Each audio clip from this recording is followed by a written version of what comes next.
우리들과 또 우리 자녀들을 괴롭히는 괴물이 주로 어디에서 활동하느냐면 우리의 마음, 생각, 정서에서 활동을 합니다. 누군가가 나를 비난하면 어쩌지? 다른 사람이 나를 싫어하면 어쩌지?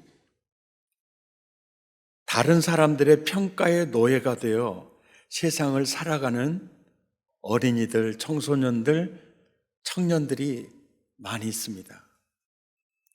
평생 엄마의 싸늘한 눈초리 속에 살았던 한 소녀가 있었습니다. 엄마에게 칭찬받으려고 공부도 열심히 했고 정말 몸부림치며 살았죠. 그래서 그가 중년이 되고 그렇게 자녀들을 기르면서 살면서 그 여인의 고백입니다. 나는 평생 허기증에 시달리며 살았다.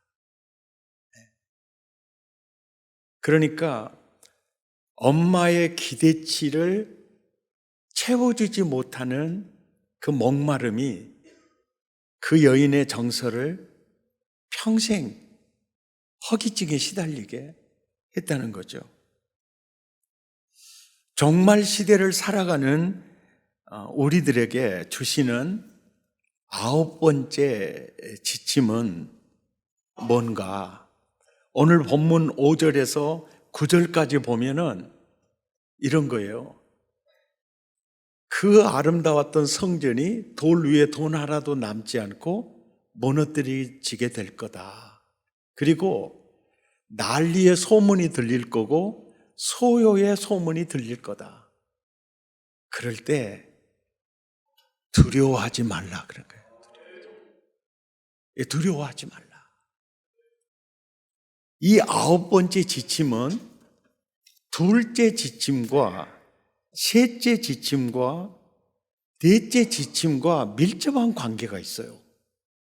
두 번째 지침은 내가 역사의 주관자인 것을 기억하라. 내가 역사의 종결자인 것을 기억하라. 그리고 역사의 주관자인 내 중심의 주인공은 바로 너희다. 너희가 주인공이다. 나는 너희밖에 없다. 그리고 너 있는 곳에 항상 내가 있음을 기억하라. 그러니까 넌 두려워할 이유가 없다는 거죠. 그러니까 하나님이 우리들에게 두려워할 이유가 없는 여건을 다 마련해 놓고 있다는 거죠. 그러니까 두려워해야 할 이유가 하나도 없다는 거죠.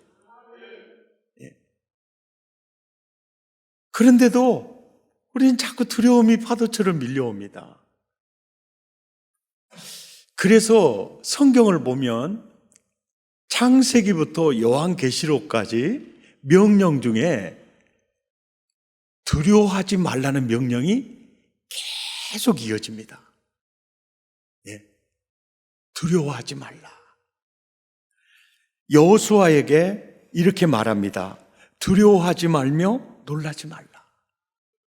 예레미야에게도 두려워하지 말라. 이사야에게도 두려워하지 말라. 끊임없이 요한계시록까지 이 명령은 계속됩니다. 이 말씀을 보면 우리를 낳으시는 하나님 아버지가 당신의 자녀들을 향하는 마음이 두려워하지 마라. 두려워하지 마라. 그 마음이요. 오늘 어린이 주일인데요. 우리 자녀들의 정서 속에 두려움이 없었으면 좋겠다. 아마 그 마음이 있을 겁니다. 나를 향한 아버지의 마음이 그 마음이라는 거죠. 이런 노래가 있죠. 세상 일에 실패했어도 너는 절망하지 말라. 내가 너를 도우리라. 다시 일어서게 하리라. 질병으로 고통당해도 너는 두려워 말라. 내가 너를 도우리라. 다시 일어서게 하리라. 우리 함께 찬양하겠습니다. 세상 일에 실패했어도 너는 절망하지 말라.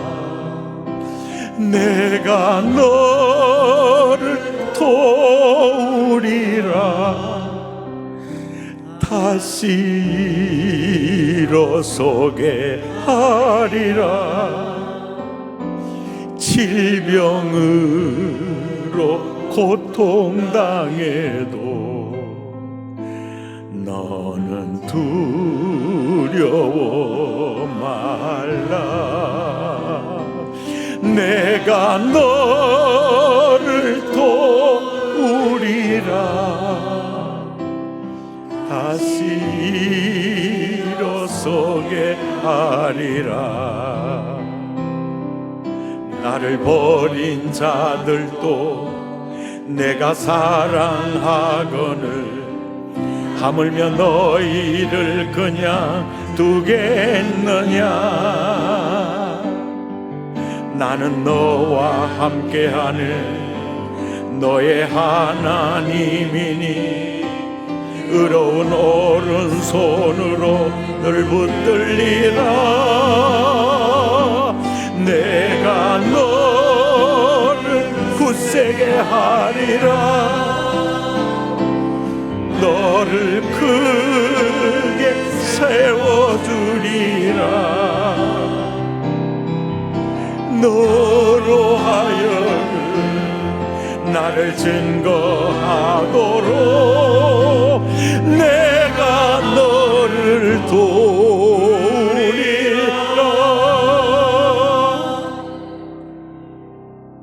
두려워하지 말라. 두려워하지 말라. 목사님, 나도요, 두려워하지 않고 싶어요.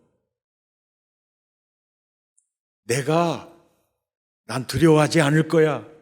다짐한다고 해서 두려움이 없어지나요? 난 두려워하지 않을 거야. 몸부림친다고 해서 내 안에 두려움이 사라집니까? 이런 반문이 나오지 않습니까? 주님은 분명히 두려워하지 말라고 말씀하셨는데, 주님, 두려워하지 않고 살 수 있는 답이 있나요? 이렇게 질문을 해봐요. 두려워하지 않고 살 수 있는 답이 있나요? 있더라고요. 요한복음 15장 4절이에요. 내 안에 거하라. 나도 너희 안에 거하리라. 이게 답이더라고요. 예. 이게 답이더라고요. 자, 어떻게 이게 답인지 이제 비교해 보면요. 블레셋이 어마어마한 장수 골리앗을 앞세워서 이스라엘을 쳐들어왔어요. 그리고 이스라엘을 조롱하고 막 희롱합니다. 막 희롱을 해요. 그래, 똑같은 상황을 대하는 사울 왕과 온 이스라엘과 또 다윗이 이게 반응을 보면 사울과 온 이스라엘은요, 그 블레셋 사람의 골리앗 장수의 말을 듣고 크게 다 두려워하고 있어요. 그런데 그 현장에 함께 그 자리에 있는 다윗은요, 두려움의 흔적이 없어요. 그러니까 이 두려움을 느낀다는 것은 상황이나 환경의 문제가 아니고 뭡니까? 내 안에 거하라. 나도 너희 안에 거하리라. 주님과의 깊은 관계에 달려 있어요. 아멘입니까? 그 관계에 달려 있어요.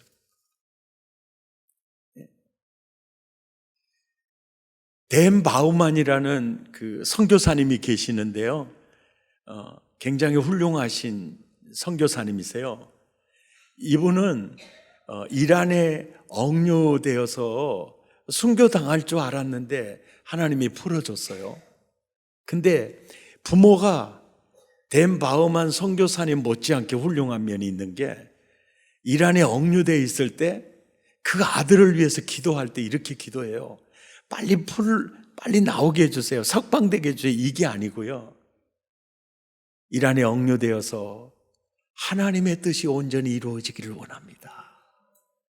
이 아들을 통해서 이루시고 싶은 주님의 일이 온전히 이루어지기를 원합니다. 자, 부모가 훌륭하죠. 어렸을 때부터 신앙훈련을 아주 잘 받았던 댄 바우만인데 하루는 호수에서요 돌 던지기 놀이를 하고 있어요. 이제 혼자 우리가 둘이 있으면은 또 놀이할 게 많잖아요. 근데 혼자 있으면 그렇게 놀이할 게 많지가 않아요. 우리도 어렸을 때 혼자 있으면 저수지 이런데 호수 보면 돌 던지기를 꽤나 재밌게 했어요, 혼자.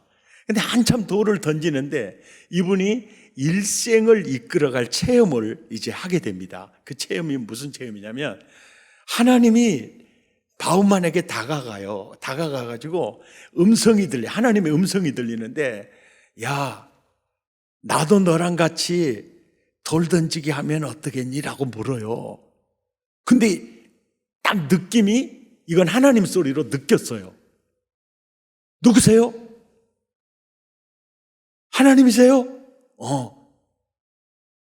내가 하나님이다.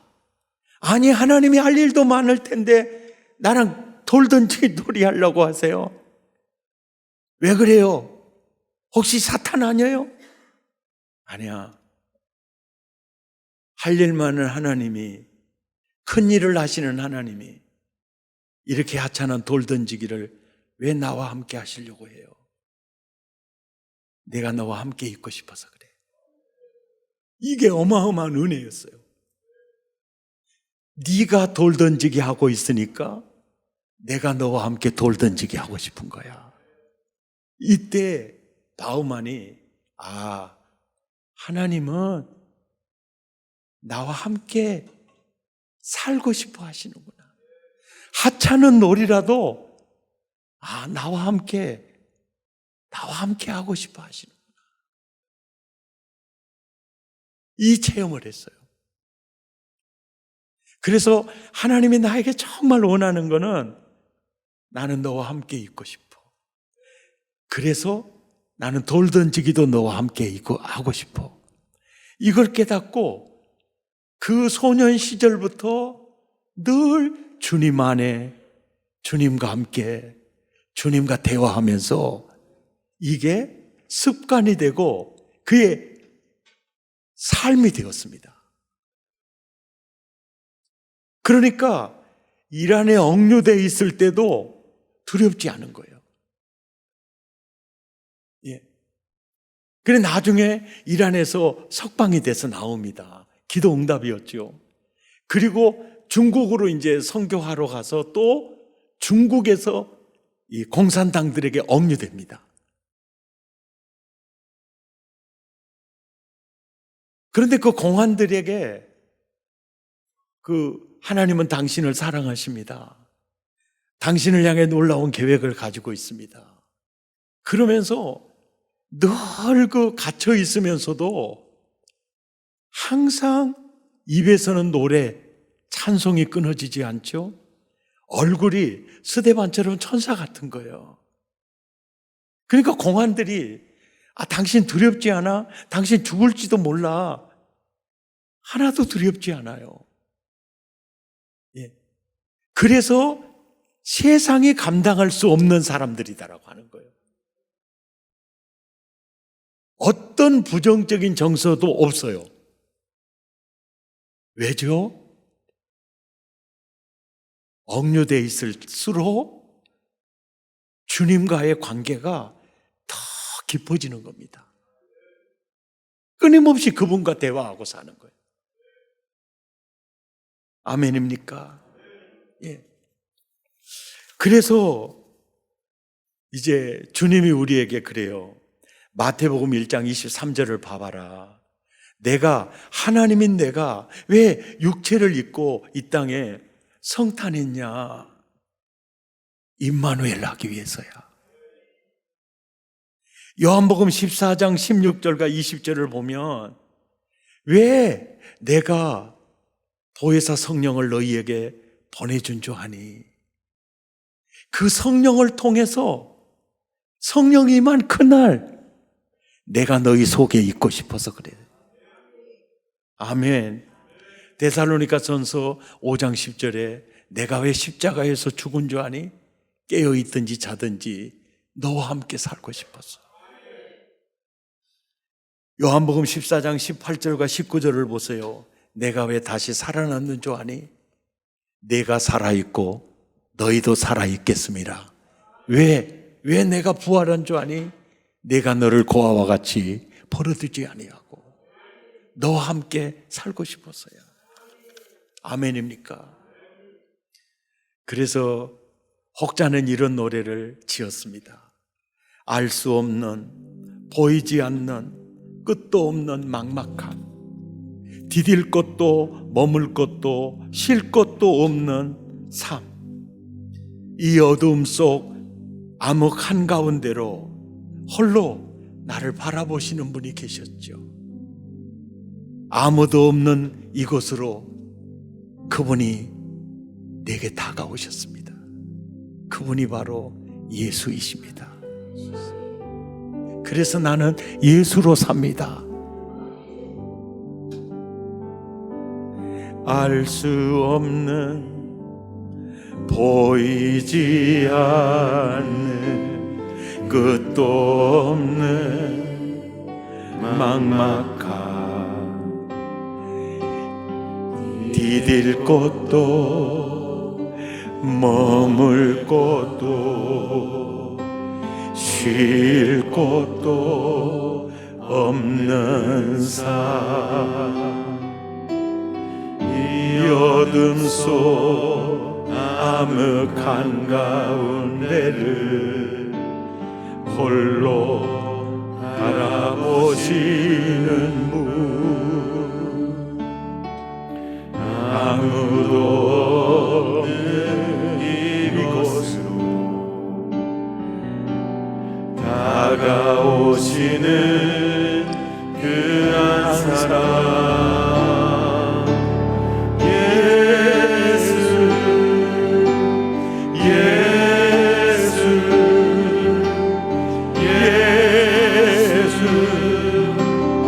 살리시는 분, 예수, 예수, 예수로 사네, 예수로 사네, 예수로 사네, 그 힘으로 서네, 예수와 가네, 그의 길로 걷네, 그 안에서 보네, 그 영광을 보네, 예수로, 예수의 삶으로 사네, 예수로 사네, 예수로 사네, 그 힘으로 서네, 아멘. 예수와 가네, 그의 길로 걷네, 그 안에서 보네, 그 영광을 보네, 예수로, 예수의 삶으로 사네. 아멘입니까?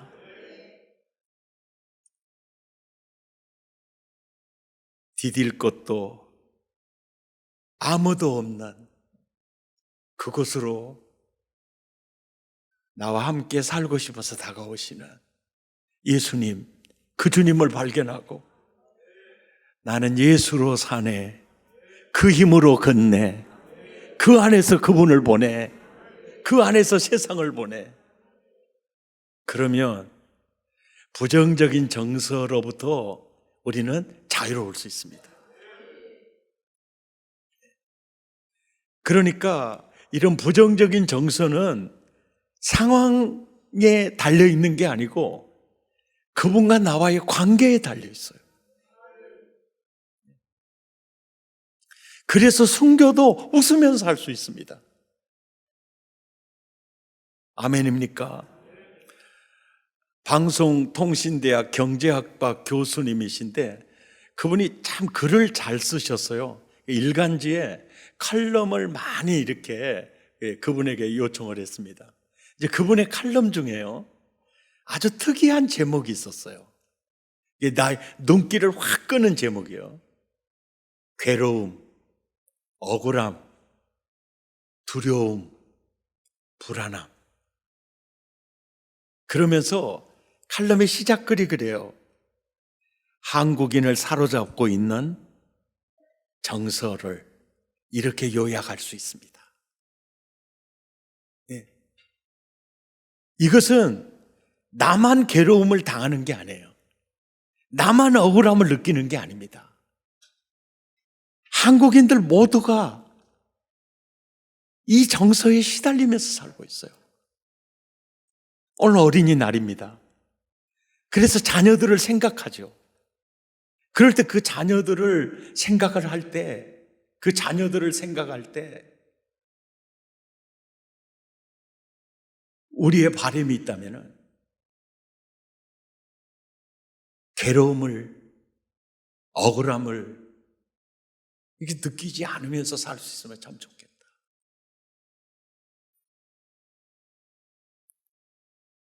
우리가 우리 자녀들에게 바라는 게, 내 아들은, 내 딸은 괴롭지 않고 억울하지 않고 불안하지 않고 이렇게 살았으면 좋겠다, 이런 바람이 있죠. 이 설교를 준비하면서 이런 생각을 했어요.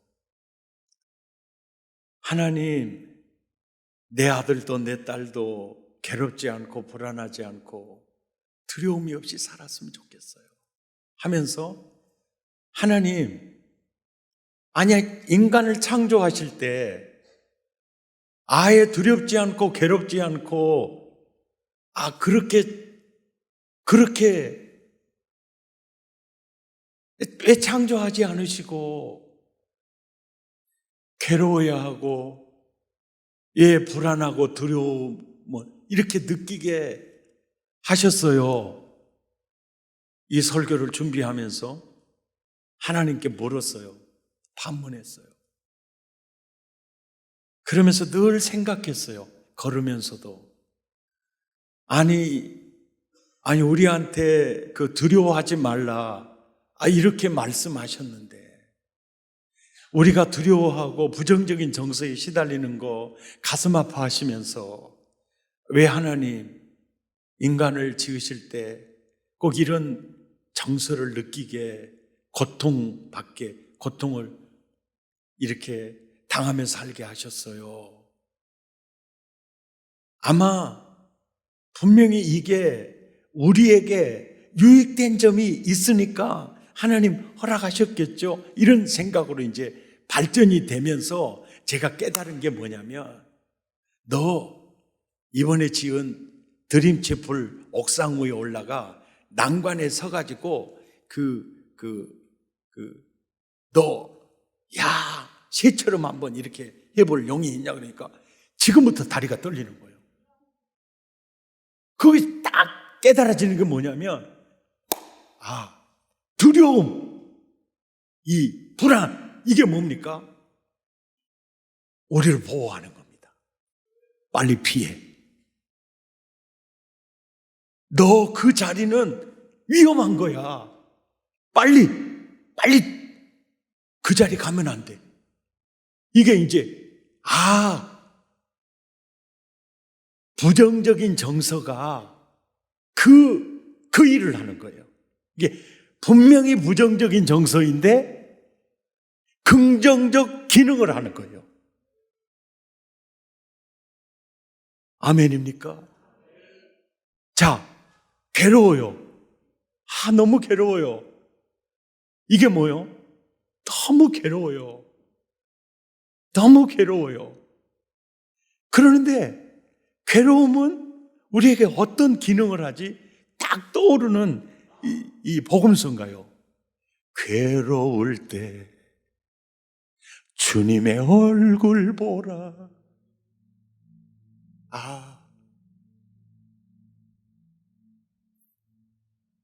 이것이 괴로울 때 나 바라봐. 나 바라봐.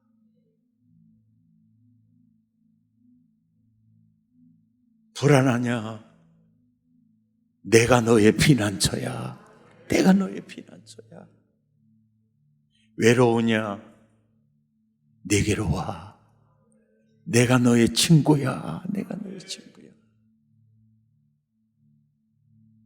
아멘입니까?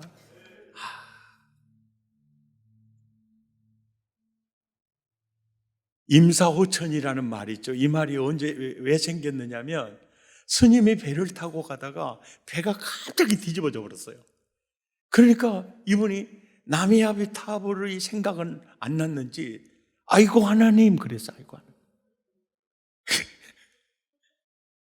하나님. 아니 스님이 그래서 스님뿐만 아니에요. 사람은 누구나 위험한 일을 탁 맞닥뜨리게 되면 하나님. 이제 봐보세요. 너무 괴로웠어요. 너무 외로웠어요. 너무 불안했어요.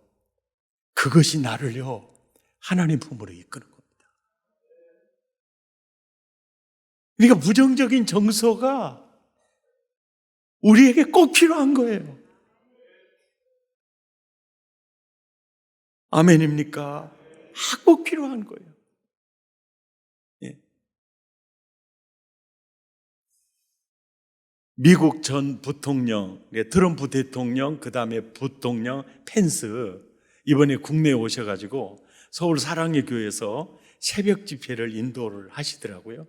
그래서 이 영상을 통해서 이제 뭐라고 이분이 간증하셨나 들어봤더니 결혼을 할 때 그 부인이 내가 당신한테 선물 하나 꼭 주고 싶은데 당신이 그 선물 꼭 가슴속에 간직하며 살았으면 좋겠다고.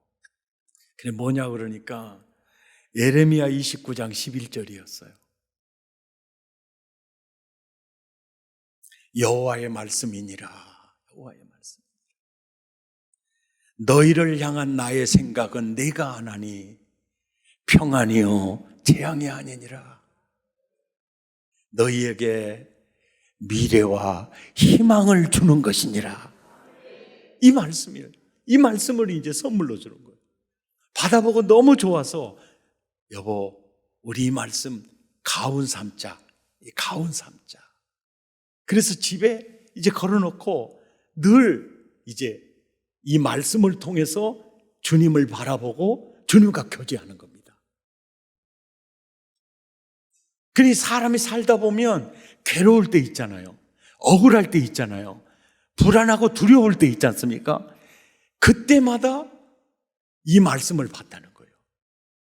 이 말씀을 통해서 하나님을 만나고 하나님의 음성을 반복해서 들었다는 겁니다. 그래서 이 말씀이 자기 인생을 이끌어 갔다는 거예요. 그래서 자기는 정치를 시작할 때도 사무실에 이 성경 구절을 걸어놓고 주지사로 당선되어 직무를 할 때도 사무실에 이 성구를 걸어놓고 또 부통령이 됐을 때도 사무실에 이 말씀을 걸어놓고 왜 그랬겠어요? 주지사가 되고 부통령이 되고 이렇게 될 때마다 짐이 더 무거워지죠. 그리고 자기도 모르는 사이에 두려움이 밀려올 수가 있죠. 그때마다 여호와의 말씀이니라. 너희를 향한 나의 생각은 평안이요 재앙이 아니니라. 너희를 향한 나의 생각은 평안이다. 그리고 미래와 희망이야. 아멘입니까? 이 말씀. 그러니까 그 부통령은 이 말씀을 통해서 말씀하신 하나님을 바라보고 또 말씀하신 그분의 음성에 귀를 기울이고 거기에서 하나님과 교제 속에서 두려움을 극복하는 거예요. 아멘. 중학교 2학년 때 성령 체험하고 예수님 만나고 자취방에서 성경을 보면서 가슴에 확 와닿는 성경 구절이요, 이사야 41장 10절이었어요. 그래서 두려워하지 말라, 내가 너와 함께함이니라. 놀라지 말라, 나는 너의 하나님이 됨이니라. 내가 너를 굳세게 하리라. 참으로 나의 의로운 오른손으로 너를 붙들리라. 가슴에 확 와닿을 때요, 두 눈에 눈물이 주르르 흐르고요, 빨간 생전필로 여기를 이렇게 해놓고 몇 번 읽었어요. 계속 읽었어요.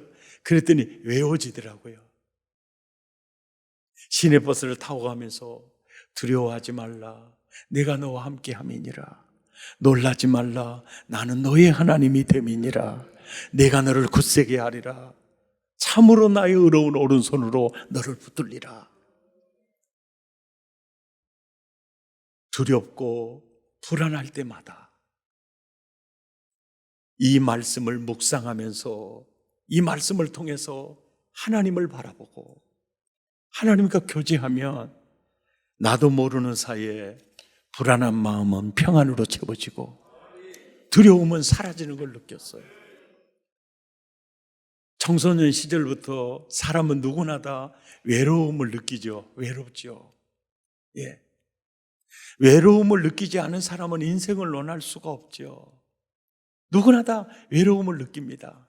그래서 그 외로움을 달래기 위해서 다양한 것을 하죠. 그러나 만족할 수는 없지요.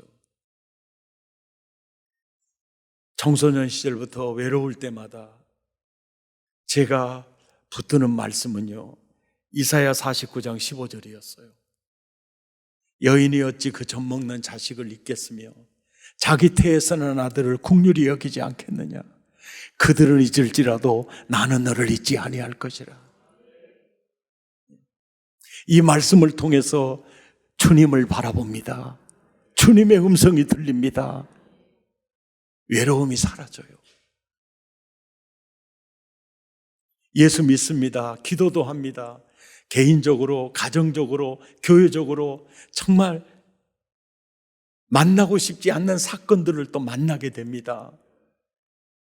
왜 내게 이런 일이 있어야 하지? 그럴 때마다 내가 붙잡는 말씀은 로마서 8장 28절입니다. 하나님을 사랑하는 자, 그 뜻대로 부르심을 입은 자들에게는 모든 것이 합력하여 선을 이루느니라. 주여, 이 말씀을 통해서 주님 바라보고 이 말씀을 통해서 내게 말씀하시는 주님의 음성을 들으면요, 어떤 어려운 사건 속에서도요, 희망의 빛이 보입니다. 합력하여 선을 이루느니라. 합력하여 선을 이루느니라. 아멘. 놀라운 은혜죠. 빌립보서 4장 6절에서 7절을 보면 이런 말씀이 있어요. 너희에게 염려가 찾아오거든 염려하지 말고 염려를 기도의 제목으로 바꿔라. 그리하면 모든 하나님의 평강이 예수 안에서 너희 마음과 생각을 지키시리라. 아니, 이 성경 구절을 보면서 아무것도 염려하지 말고 기도와 간구로 감사함을 하나님께 아뢰. 내가 해결해 줄게. 내가 응답해 줄게. 이렇게 하면 자연스러운데 뭔 생각과 마음을 지켜준다고 그래? 전혀 그거 이렇게 달갑지 않는 말처럼 느껴졌는데 요즘에 와서 이 성경을 보면요, 기도응답 염려하지 마. 염려를 기도의 제목으로 바꿔. 그러면 어떤 염려든 어떤 기도의 제목이든 가장 기본적으로 평강의 하나님이 내 생각부터 고쳐줘요. 내 마음부터 고쳐줍니다. 아멘입니까? 누군가가 나를 향해서 안 좋은 말을 할 때, 시므이가 압살롬의 반역에 몸을 피하기 위해서 도망가는 다윗 왕에게 저주를 받은 자요, 그러면서 막 저주를 퍼부어요. 그러니까 다윗의 부하가 각하 내가 가서 저놈의 목을 치리까 그래요. 그럴 때 가만두어라 그러면서 이런 말씀을 하세요.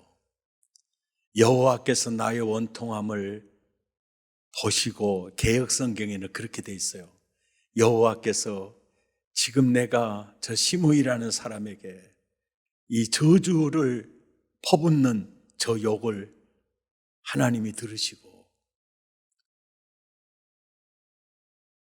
혹시 나에게 선으로 네게 갚으시지 않으실련지 누가 알겠느냐. 개역성경은 그렇게 돼 있어요. 그 말이 그렇게 은혜가 돼요. 저 저주의 말을 하나님이 들으시고 내게 선으로 갚아주지 않으실런지 누가 알겠느냐. 누군가가 나를 짓밟을 때도 있어요. 그러면 밟아라, 더 밟아라. 당신이 밟을수록 하나님은 나일 강변에서 모세를 일으켜 올리듯이 하나님이 나를 일으켜 세우실 것이다. 왜? 나는 하나님의 아들이니까. 아멘입니까? 예. 우리나라가 임진왜란 때요, 이 명량 해전에서 승리하지 않았으면요, 우리 대한민국이라는 나라 자체가 없어졌을 것이고요, 나와 여러분은 모두가 다 스미마생 아리가또 고자이마스 하고 살았을 겁니다.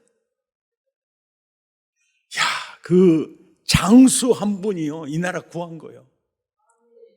그런데 가진 배는 아주 적고 적들의 배는 셀 수 없이 많고,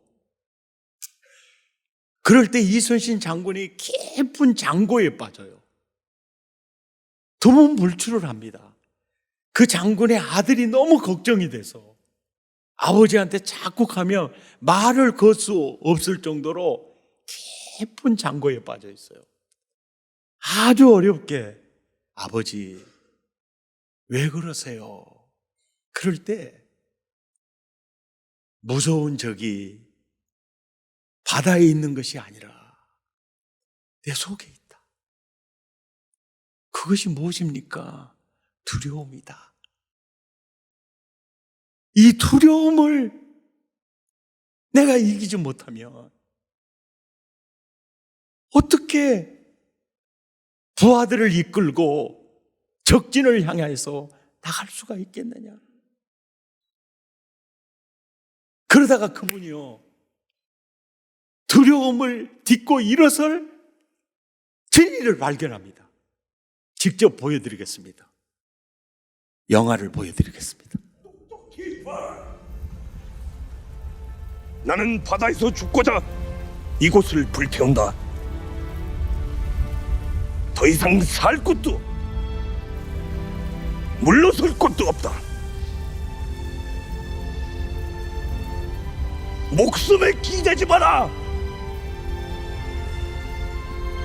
살고자 하면 필히 죽을 것이고 또한 죽고자 하면 살 것이니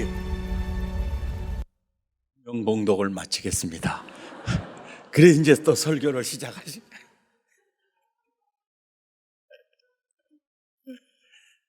그래서 병사들의 막사를 불태워버리는 거예요. 예. 그러니까 뭐요? 목숨에 우리를 기대지 말자. 이제는 죽자는 거예요, 죽자는 거예요. 이제 죽을 각오. 그러니까 딱 답을 찾은 게 뭐냐면, 아, 내가 살려고 하니까 두렵구나. 내가 여기서 죽어야겠다. 그리고 병사들에게 우리 함께 죽자. 그 용기로 나가 싸운 거예요.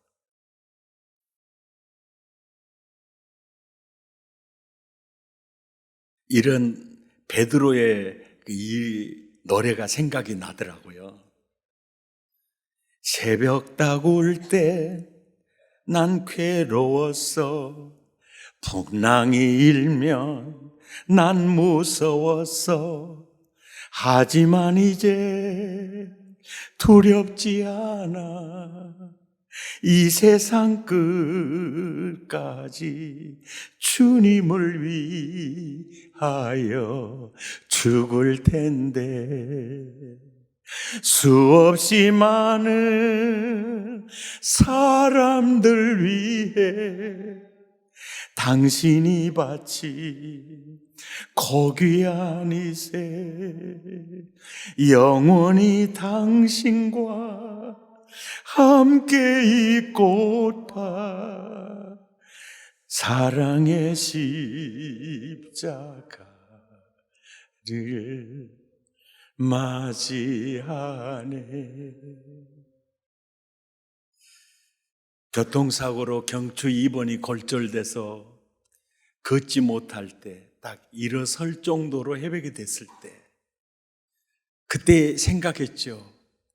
아, 목회는 어렵겠다. 목회는 어렵겠다. 이게 이제 불안하고 두려운 거죠. 목회는 어렵겠다. 그럴 때 다가오신 주님이 내게 하는 말, 너 나를 위해 목회했느냐? 네가 목회하는 목적이 뭐였냐? 나를 위해 살기 위하여 목회했느냐? 죽기 위하여 목회했느냐? 주님, 저 살기 위하여 했어요. 저 복 받으려고 했어요. 저 주님을 위해 죽는다는 건 한 번도 생각 안 해봤어요. 내가 얼마나 문제가 많은 종이었는지를 알았죠. 하나님, 이제는 주님을 위해 제가 죽겠습니다. 그 고백을 기점으로 용기가 막 솟아나기 시작을 하는 거예요. 주를 위해 죽으려고 하니까요, 무서운 게 없어져요. 그 용기로 오늘까지 왔습니다.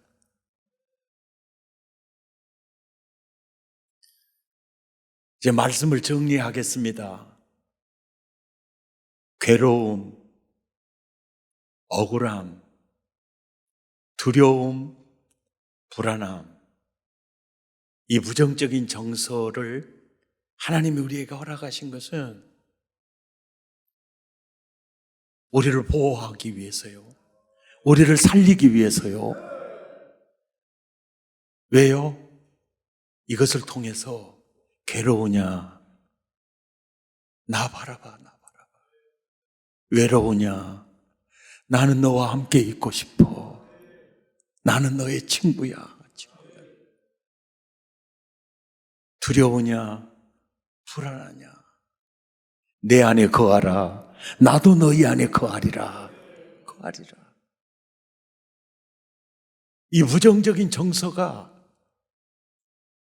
나를 하나님 바라보게 하고 주님 품으로 들어가게 해주는 거예요. 그래서 우리가 지금 이 자리에 서 있는 겁니다. 그 정서가 없었으면 지금 이 자리에 예배드릴 사람은 없어요.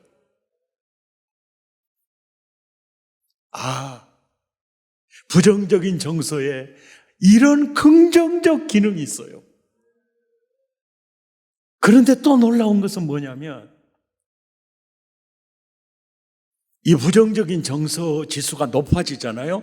그러면 이게 주님과의 친밀 지수가 낮아진다는 것을 보여주는 신호를 보이는 거예요. 예? 너 주님에게 너무 멀리 갔어. 너 주님으로부터 너무 멀어졌어. 멀어질수록 괴로움, 외로움, 불안 지수가 높아지는 거예요. 이 기능을 하고 있는 거예요. 저는 평안해요. 저는 두렵지 않아요. 저는 정말 두렵지 않아요. 그러면 내가 주님 안에 거하는 겁니다. 주님과 함께 거하는 겁니다. 이거. 주님으로부터 조금만 벗어나면 주님을 바라봐야 할 그 눈이 다른 것을 향하고 있으며 주님보다 더 세상을 좋아하고 있으며 다시 부정적 지수는 높아져요. 부정적 지수, 이 정서가 나와 여러분의 믿음을 지키고 있는 겁니다. 그리고 믿음 상태를 보여주고 있는 거예요. 독일이 히틀러 이제 소나기 속으로 완전히 들어가려고 하니까 그때 아인슈타인도 미국으로 망명을 하고 지식인들 많은 사람들이 다 미국으로 이제 이주를 할 때 그때 본헤퍼 목사님은 미국에 유학 가서 사역하면서 공부하고 있었어요. 그런데 고국이 나치 그냥 히틀러 치하에 소나기 속에 점점 수렁으로 빠져가는 걸 보면서 내 나라 내 민족 구원해야 되겠다 생각을 하고 독일로 옵니다.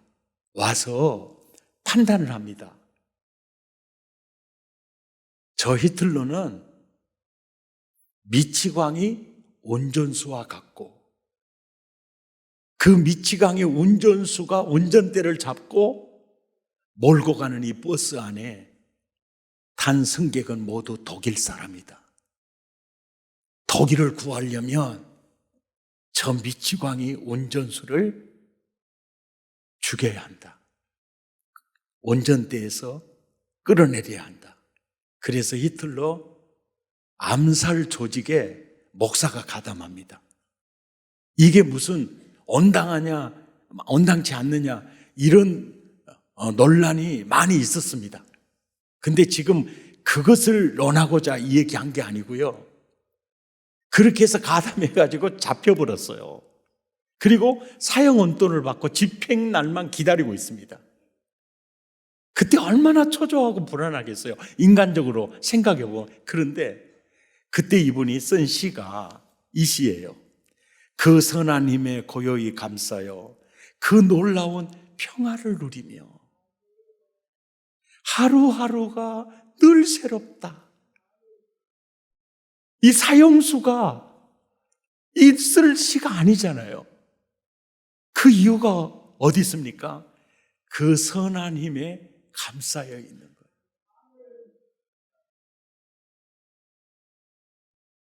두려움, 이건 상황의 문제가 아니고 주님과의 관계의 문제였어요. 모든 히브리서 11장에 나오는 순교자들은 세상에 감당할 수 없었다. 이게 뭡니까? 순교를 당하면서도 사람들이 하나님의 나라를 억누를 수가 없었다는 거죠. 나는 너무 요즘 괴로워요. 너무 외롭습니다. 너무 불안해요. 너무 두려워요. 주님으로부터 너무나 멀어져서 그럽니다. 예. 믿는 척하는 종교인이라 그래요. 신앙인이 뭡니까? 예수 안에서 예수님과 함께 예수님을 따라 사는 겁니다. 그 지수가 높아지면 부정적 감성 지수는 낮아져요. 아멘입니까? 내가 너무 괴롭다. 내가 너무 외로워. 주님 속으로 들어가십시오. 주님의 사귐 속으로 깊이 깊이 들어가십시오. 아멘. 종말 시대를 살아가는 우리에게 생명 같은 이 말씀입니다. 우리 함께 찬양하시겠습니다.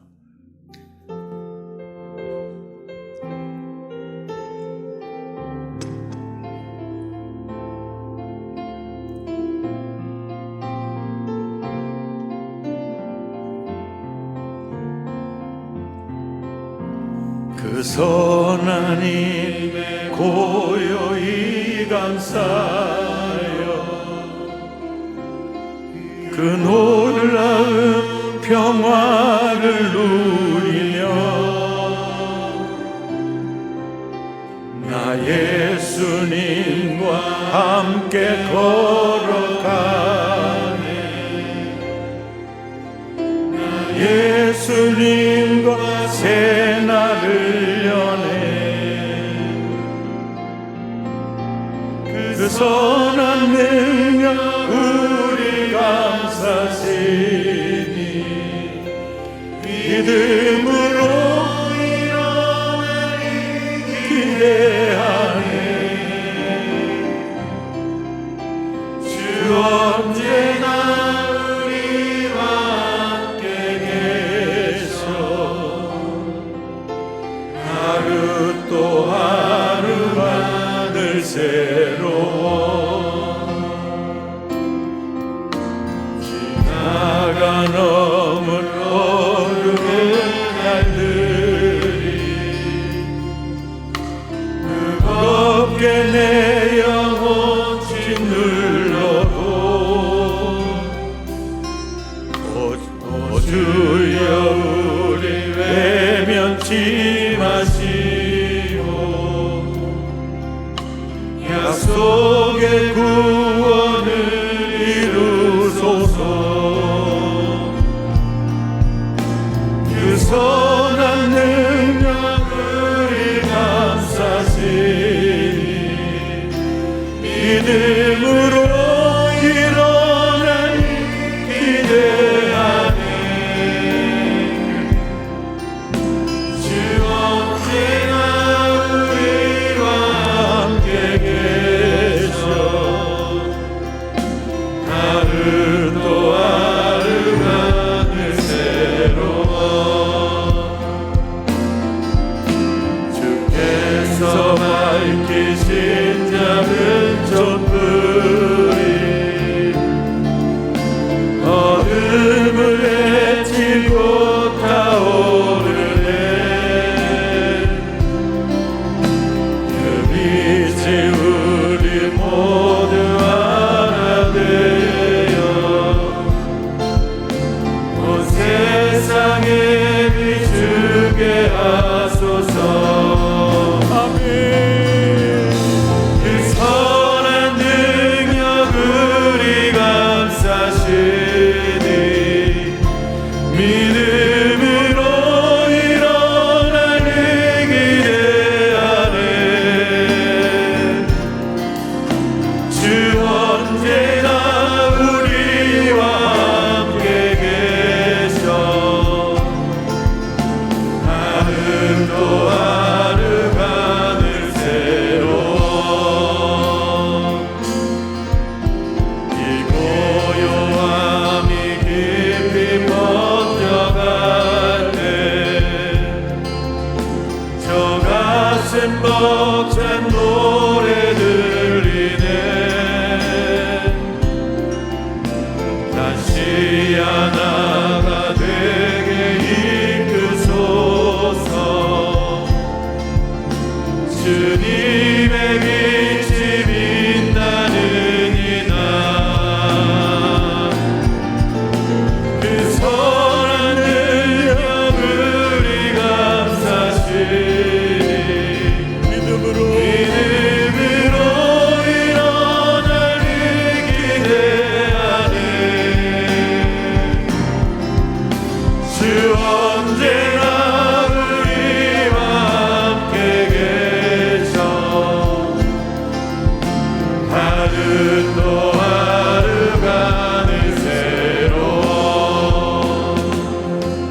손주먹을 불끈 쥐고 기도합니다. 괴로움, 억울함, 불안함, 두려움, 이 부정적 정서의 긍정적 기능은 나를 보호하는 겁니다. 주님으로부터 멀어질수록 이 지수가 높아집니다. 이 계기판을 보고 너의 피난처는 나다. 내 안에 거하라. 나도 너희 안에 거하리라. 괴로우냐? 나를 바라봐. 외로우냐? 내 품에 안겨. 이 말씀을 통해 부정적 정서로부터 자유케 되기 원합니다. 그리고 내가 체험한 원리를 우리 자녀들에게 가르쳐 주기 원합니다. 그래서 우리 자녀들도 하나님 나라 모델하우스로 살기를 원합니다. 우리 마음을 더하고 입술을 열어 기도합니다. 주여, 한 영혼 주의 가슴에 안아주시며, 외로우냐? 내가 있잖아. 괴로우냐? 너의 피난처는 나야. 하나님 안에 거하기를 원합니다. 주 안에 거하기를 네가 행복했으면 하나님 우리 함께 하시는 나의 생각은 내가 하나님 평안이야. 미래와 희망을 주는 거야. 부정적인 정서에 시달리며 살아가는 당신의 자녀들을 보면서 안타까워서 두려워하지 말라. 어떻게 두려워하지 않을 수 있어요? 내 안에 거하라. 나도 너희 안에 거하리라. 괴로울 때 주의 얼굴 보라. 내가 네 마음과 생각을 지키시리라. 두려움을 극복하고, 불안을 극복하고, 괴로움을 극복하고 주님을 바라보게 하시고, 괴로울수록 더 주님 품으로 깊이 들어가게 하시고, 주님과 함께 사는 주여, 주님과 함께 사는